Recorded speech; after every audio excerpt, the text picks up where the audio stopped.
নমস্কার বন্ধুরা, সবাইকে আমার ব্লগে স্বাগত। আশা করি আপনারা সবাই ভালো আছেন। আপনাদের আশীর্বাদে আমিও ভালো এবং সুস্থ আছি। আজকে চলে আসা একটা রান্নার রেসিপি নিয়ে। আজকে তৈরি করব পাবদা মাছের তেল ঝাল। তো এই রান্নাটা কিভাবে তৈরি করছি তো চলুন দেখে নেওয়া যাক। তেল ঝালের জন্য আমি পাবদা মাছগুলোকে ভালো করে কেটে ধুয়ে নুন হলুদ মাখিয়ে রেডি করে রেখেছি। তেল ঝাল রান্নার জন্য যা যা লাগবে, এখানে নিয়েছি পেঁয়াজ, আদা, টমেটো, রসুন, কাঁচা লঙ্কা। এগুলোকে আমি একটা মিক্সার গ্রাইন্ডে পেস্ট করে নেব। এদিকে আমি একটা কড়াইতে তেল দিয়ে দিয়েছি। তেল গরম হয়ে গেলে এবার মাছগুলো আমি ভেজে নেব। তেল গরম হয়ে গেছে, এবার আমি এক এক করে মাছগুলো ভেজে নেব।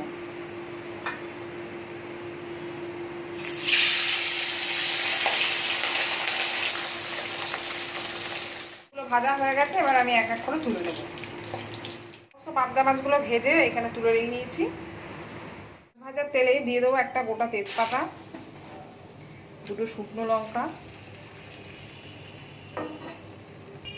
আর দেবো একটু গোটা জিরে, দিয়ে দেবো পেঁয়াজ বাটা।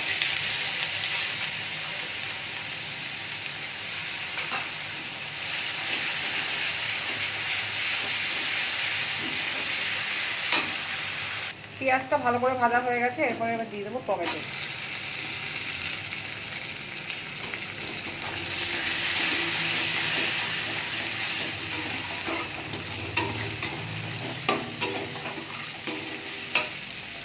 টমেটো দিয়ে পেঁয়াজটা ভালো করে ভাজা হয়ে গেছে, এরপরে একটু দিয়ে দেবো আদা রসুনের পেস্ট।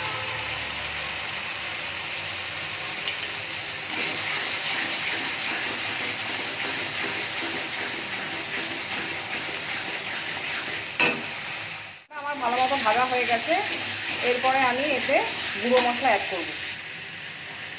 দিয়ে দেবো হলুদ গুঁড়ো, দিয়ে দেবো ধনের গুঁড়ো, দিয়ে দেবো জিরের গুঁড়ো, আর দিয়ে দেবো সামান্য লঙ্কার গুঁড়ো। আর সামান্য পরিমাণে একটু জল অ্যাড করবো যাতে মশলাটা পুড়ে না যায়।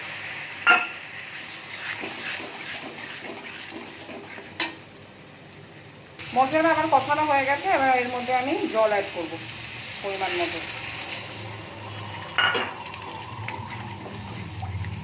যেহেতু তেল ঝাল করব সেই কারণে অল্প পরিমাণে জল দিলাম।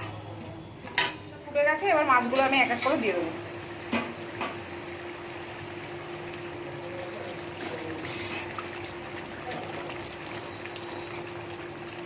মাছগুলো দিয়ে বেশি আর ফোটাবো না, একটুখানি ফুটিয়ে নামিয়ে দেবো।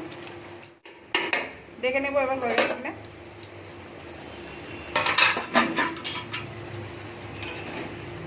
রেডি, এবার এটাকে নামিয়ে নেব।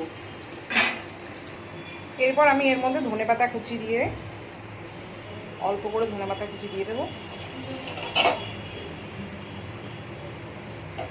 তৈরি হয়ে গেছে আমার পাবদা মাছের তেল ঝাল। এইভাবে আপনারাও বাড়িতে ট্রাই করে দেখতে পারেন, আশা করি আপনাদেরও ভালো লাগবে। আজকের মতো টাটা। ভালো লাগলে লাইক শেয়ার কমেন্ট করার অনুরোধ রইল। ভালো থাকবেন, সুস্থ থাকবেন, টাটা।